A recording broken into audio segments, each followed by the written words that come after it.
Knee-jerk, it's a knee-jerk, and it's what I think of movies that I just saw, and it's all off the top of my head. It's a knee-jerk movie review.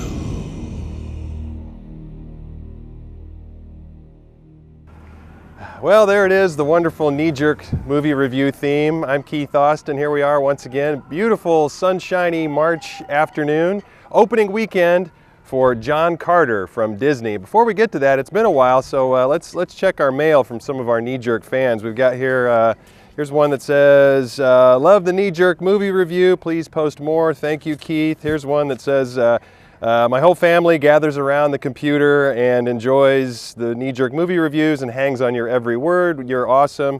Let's see, love the knee-jerk movie review, many reasons, it would be perfect, maybe replacing the host, getting, ever think of replacing the host, the guy you have, and it just goes on from there. But anyway, John Carter, opening weekend. This movie feels like a patchwork, sort of a quilt of many other type of movies like this, like Planet of the Apes. Recently we had Cowboys and Aliens. In this case, you've got a Civil War captain who's been transported to Mars. This is all based on the Edgar Rice Burroughs character, John Carter, that he started back in the early 1900s, 1917, I think. You can look that up.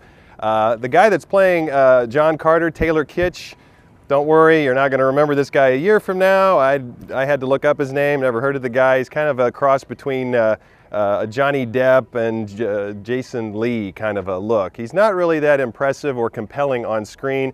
But it sounds like to me he had some big shoes to fill based on how this John Carter character is developed by Edgar Rice Burroughs. So with this you've got a lot of great special effects. It's a big epic adventure, and I think for me the biggest weakness of it is that probably it was a little bit too ambitious. I think maybe if they scaled it back just a little bit, tightened up the plot, made it a little easier to follow, and would have kept the flow going. As I said, this may be a dream come true for some of the people who followed the series of books by Burroughs, but for my money, I think if you're just walking into the theater and going along for the ride of it, there's nothing really that exciting about it. The special effects are great. The plot, as I said, a little hard to follow, and it reached a little bit, I think, in its epic proportions. So scaled back a little bit. I think this would have been a nice, tight, concise adventure, and everybody would have had a good time. Me, on the other hand, let's go to our scale. I would say